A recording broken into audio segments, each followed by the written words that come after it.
There is something that lives silently inside the daily routine of millions of people. It doesn't scream. It doesn't announce itself loudly. It settles quietly into small moments. When you bite into something a little too hard, when you feel an unexpected twinge of sensitivity in a tooth, when you wake up in the morning and sense that something somewhere in your mouth is just not quite right. That quiet discomfort has a name, and most people never talk about it. It is the fear of losing your teeth, not the dramatic sudden loss that happens in accidents. I'm talking about something far more insidious, the gradual, slow-moving reality that your teeth might not last as long as you will.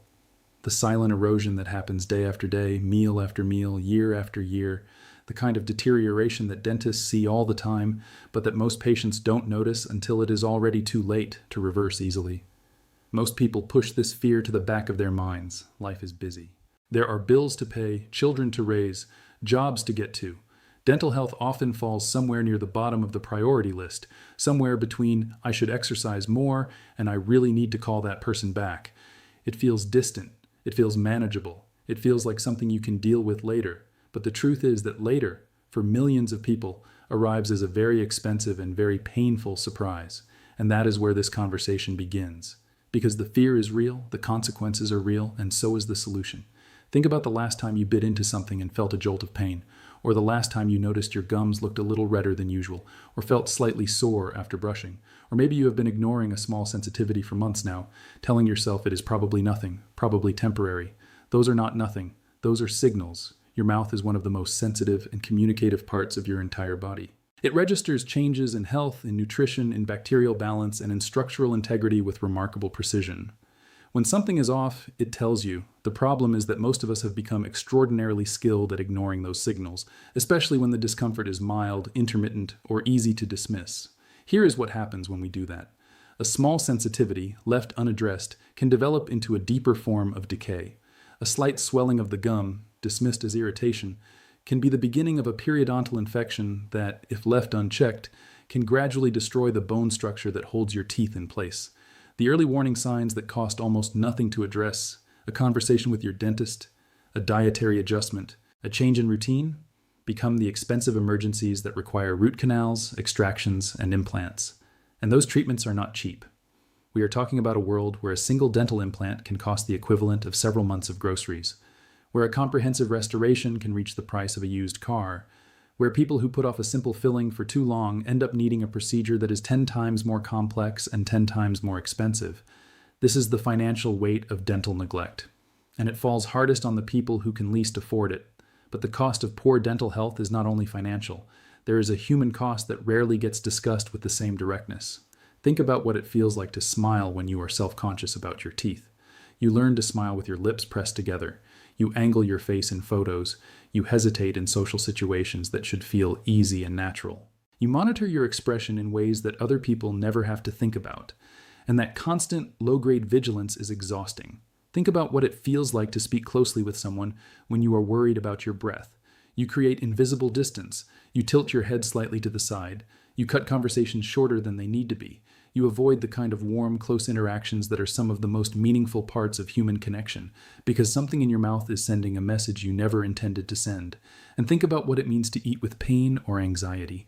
Food, which should be one of the genuine pleasures of daily life, becomes something to navigate carefully. You avoid certain textures, you chew on only one side, you scan menus not for what sounds delicious, but for what won't hurt. Your relationship with eating, something so fundamental, so human, becomes a source of stress rather than joy. These are the invisible costs, the ones that don't show up on a dental bill, but that quietly diminish quality of life in ways that compound over months and years. And here is what makes this especially important.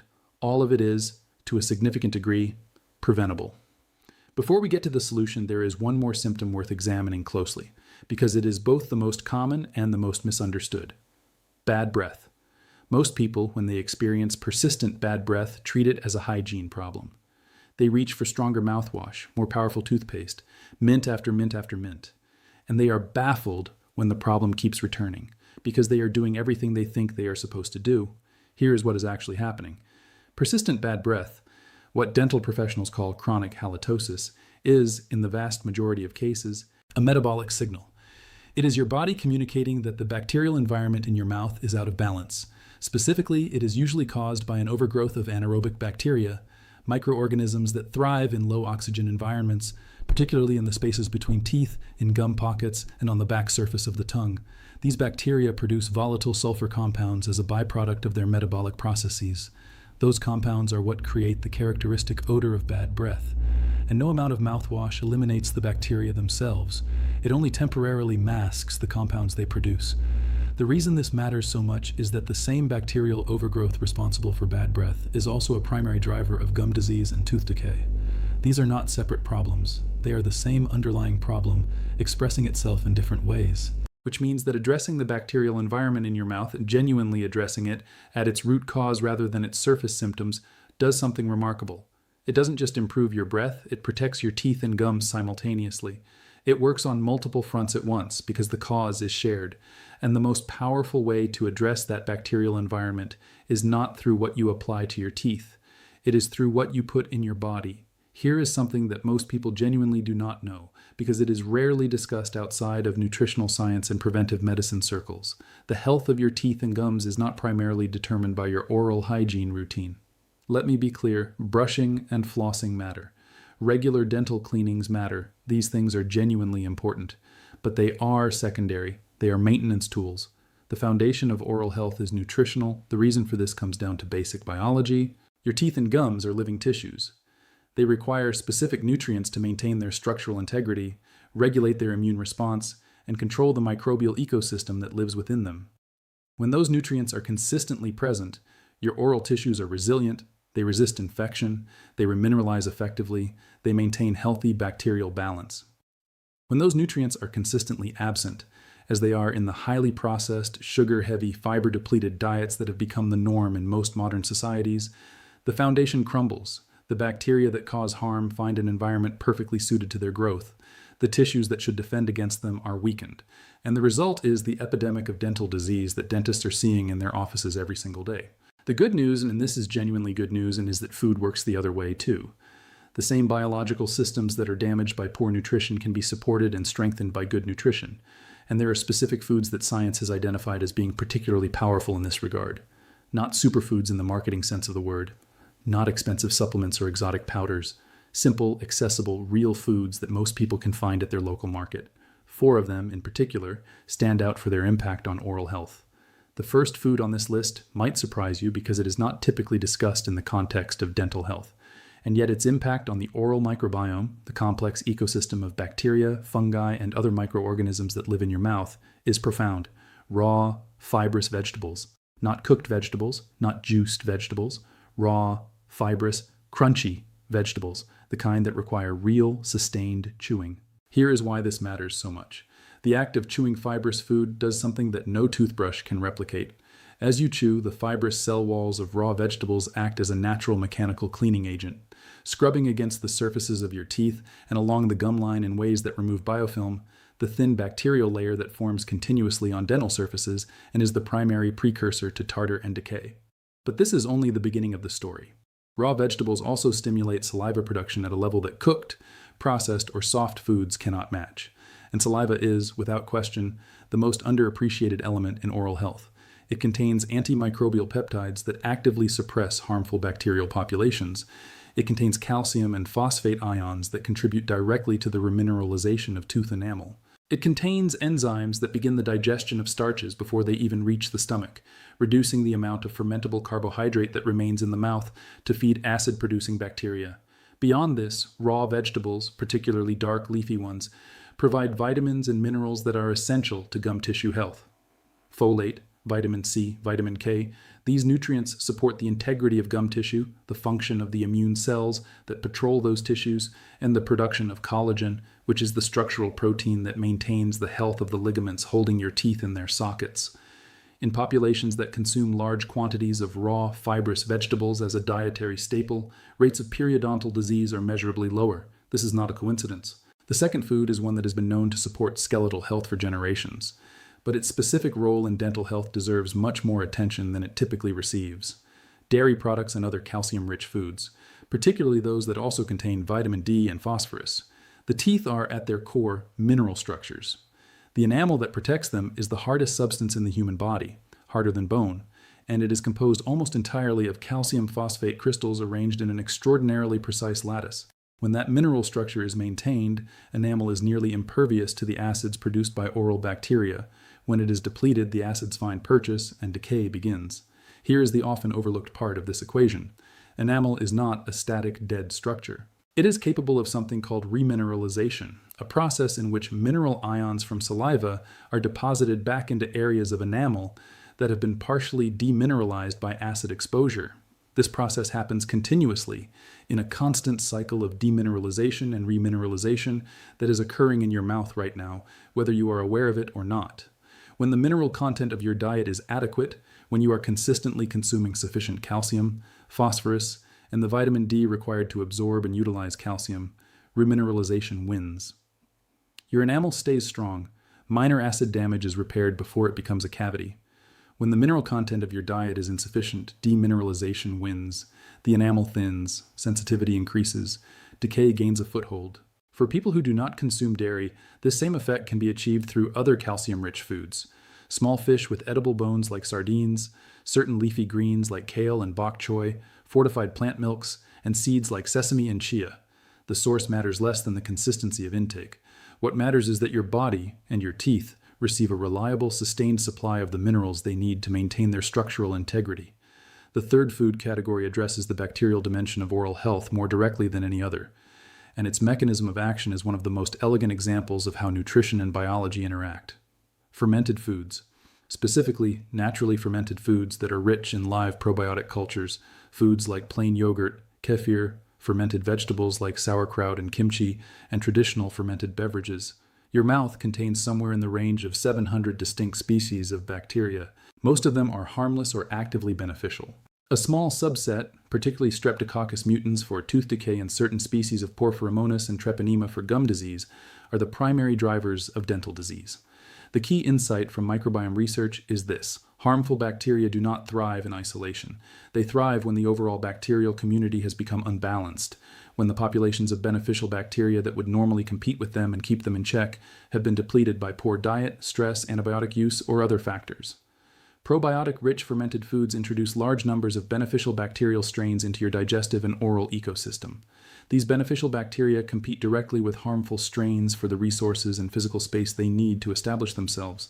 They produce short-chain fatty acids and other compounds that lower the local pH in ways that are hostile to pathogenic organisms. They stimulate the immune cells in the oral mucosa, enhancing the local immune response.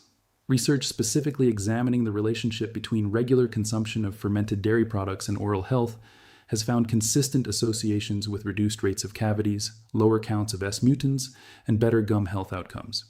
The effect is not dramatic in the short term. Microbial community changes take time, but it is consistent, cumulative, and importantly, systemic. You are not just treating your mouth, you are improving the resilience of your entire microbial ecosystem. One caution worth noting: not all fermented foods are created equal for dental purposes. Sweetened yogurts with high sugar content can partially offset the probiotic benefit by feeding the very harmful bacteria you are trying to outcompete. Plain, unsweetened fermented foods, or those sweetened only with low or non-fermentable sweeteners, are the appropriate choice here. The fourth food is one that has been used medicinally across cultures for thousands of years, and whose antimicrobial and anti-inflammatory properties are now supported by a substantial body of scientific literature. Green tea, and particularly certain other plant foods rich in polyphenols and natural antimicrobial compounds, including raw garlic, onion, and fresh herbs like parsley and mint. Let us start with green tea. Green tea is exceptionally rich in a class of compounds called catechins, polyphenolic antioxidants that have demonstrated remarkable antimicrobial activity against the specific bacterial species associated with dental disease. Epigallocatechin galate, the most studied catechin in green tea, has been shown in laboratory and clinical research to inhibit the growth of Streptococcus mutans, to reduce the ability of these bacteria to adhere to dental surfaces and form biofilm, and to suppress their production of the acidic byproducts that erode enamel. Beyond its antibacterial properties, green tea also has significant anti-inflammatory effects. Periodontal disease is, at its core, an inflammatory condition. It is the immune system's response to chronic bacterial infection that causes much of the structural damage to gum tissue and supporting bone. By reducing inflammation in the oral tissues, the polyphenols in green tea help interrupt this destructive cycle. Now, raw garlic. Garlic contains a compound called allicin, released when garlic is crushed or chopped, and the precursor compounds it contains are brought into contact with an enzyme called alliinase. Allicin is one of the most powerful natural antimicrobial substances known to science. It has demonstrated activity against a wide range of bacterial species, including those associated with periodontal disease and oral infections. Parsley, and this is particularly interesting in the context of bad breath, contains high concentrations of chlorophyll, a compound that has long been used as a natural deodorizer. Chlorophyll works not by masking odors, but by chemically neutralizing the volatile sulfur compounds produced by anaerobic bacteria. This is why chewing fresh parsley after a meal with garlic has been a folk remedy for bad breath across cultures for centuries. It is not a myth, it is biochemistry. Together, these foods represent a category of nutritional intervention that targets the bacterial and inflammatory roots of dental disease with a precision and effectiveness that simply cannot be replicated by topical oral hygiene products alone. If you have been listening to this and feeling that familiar discomfort, the worry about losing teeth, the awareness that dental care is expensive and that you might not be doing everything you could to prevent needing it, I want you to know that there is a complete practical guide that takes everything we have discussed and turns it into a clear day-by-day action plan. It is available right now at the first link in the description below this video and also pinned in the fixed comment. It shows you in simple and direct terms how to apply these habits to your everyday routine, not as some drastic lifestyle overhaul, but as small, manageable, deeply effective changes that compound over time into significantly better dental health. Here's something that becomes clear when you look at these 4 food categories together rather than individually. They work synergistically. The fibrous vegetables stimulate saliva and mechanically clean tooth surfaces. The calcium-rich foods provide the mineral substrate that saliva uses to remineralize enamel. The fermented foods reshape the bacterial community in ways that reduce the acid-producing organisms that make remineralization necessary in the first place. And the polyphenol-rich and antimicrobial foods actively suppress the pathogens that cause gum disease and decay, while simultaneously reducing the inflammation that magnifies their damage. This is not 4 separate interventions. It is a single, integrated nutritional strategy that addresses oral health at every level simultaneously: structural, microbial, immune, and inflammatory. And the beauty of it is that these foods are not medications. They do not require a prescription. They do not have side effects. They are things that your body was designed over hundreds of thousands of years of evolutionary history to receive and to use. You are not adding something foreign to your biology. You are restoring something that was always supposed to be there. There is one more dimension to this conversation that deserves to be named explicitly, because it reframes the entire question of why dental health matters. For decades, medicine treated the mouth as separate from the rest of the body, a specialized system governed by its own professionals, managed in isolation from general health. We are now understanding that this separation was always artificial. The mouth is not a closed system. It is a gateway to the respiratory system, to the digestive system, to the bloodstream. The bacteria that inhabit your mouth do not stay there. Periodontal pathogens have been detected in arterial plaques associated with cardiovascular disease. Chronic oral inflammation has been linked in study after study to elevated systemic inflammatory markers. Research has found associations between the severity of periodontal disease and outcomes in diabetes, rheumatoid arthritis, and even certain pregnancy complications. This does not mean that fixing your diet will prevent heart disease. The science is complex, the relationships are not perfectly understood, and causation is difficult to establish in epidemiological research of this nature. But what it does mean is that taking care of your oral health is not a vanity project. It is not just about having a nice smile, though a confident smile is a wonderful thing. It is a component of your total health, connected to the same systems, influenced by the same habits, and worthy of the same serious attention. When you make the dietary changes that protect your teeth, you are not just investing in your oral health, you are investing in the health of your whole body. The same anti-inflammatory foods that protect your gums are reducing systemic inflammation. The same probiotic foods that balance your oral microbiome are supporting your gut microbiome. The same minerals that remineralize your enamel are maintaining your bone density. The mouth and the body are not separate, they never were. Let's make this concrete, because concepts are only useful when they translate into behavior. Prevention is not dramatic. It does not require you to revolutionize your entire life in a single weekend. It does not require expensive supplements, elaborate food preparation, or perfect dietary discipline. What it requires is consistency. Small, realistic adjustments made regularly over time. It means adding a handful of raw carrots, celery, or cucumber to a meal you were going to eat anyway. It means choosing plain yogurt over sweetened yogurt on most days. It means brewing green tea instead of or alongside other beverages you already drink. It means keeping parsley on hand, not as decoration on a plate, but as something you actually eat. It means thinking about whether you are getting enough calcium, and if you are not, identifying the simplest way to address that within the food choices you already have access to. These are not hardships. These are small choices. But small choices, made consistently over months and years, produce outcomes that feel dramatic when you look back on them. The person who never develops the cavity that would have required a root canal will never know how much pain and expense they avoided. The person who maintains gum health into their 60s and 70s through dietary consistency will not experience the slow loss of teeth that their counterparts will experience. And they may not fully realize that their choices protected them. Prevention is invisible. It is made of things that did not happen. But the absence of pain is a profoundly good thing. The absence of a dentist's bill for an emergency extraction is a profoundly good thing. The ability to eat freely, to speak without self-consciousness, to smile without reservation, these are profoundly good things, and they are worth protecting with intention.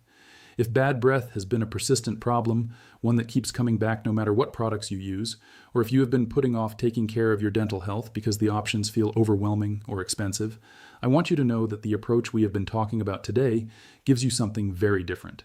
It gives you a preventive foundation that works from the inside out. And the practical, step-by-step guide that shows you exactly how to build that foundation is waiting for you right now. First link in the description, also pinned at the very top of the comments. It is written simply, it is actionable immediately, and it is designed for real life, not ideal conditions. Here is the honest, clear truth about dental health. There is a window of time, usually years long, during which the problems that will eventually become expensive and painful are entirely preventable without major intervention. During that window, small changes make enormous differences. The investment required is minimal. The benefit is disproportionately large. Then there is a later time, a time that comes without warning, often as a sudden ache or a fracture or a gum that begins to recede noticeably when that window has closed. When prevention is no longer an option and treatment is the only path forward. When the costs, both financial and personal, are unavoidable. The information in this conversation belongs to the window. The foods we have discussed, fibrous raw vegetables, calcium-rich foods, fermented probiotic foods, and polyphenol-rich antimicrobial plants are preventive tools. They are for now, not for after. They are for the person who still has the opportunity to act before the problems become irreversible. You do not have to wait for pain to take oral health seriously. You do not have to wait for an expensive diagnosis to start making the choices that protect you. The evidence is clear, the path is accessible, and the changes are genuinely manageable for any person who decides to begin. The transformation that prevents a future dental crisis is not complicated. It is consistent. It is possible. And it starts with what is already in reach. Your teeth are not just teeth. They are years of your life. Years of eating comfortably, speaking freely, smiling without hesitation. They are worth protecting now, before the silence of neglect becomes a problem too loud to ignore. Link in description. Fixed comment.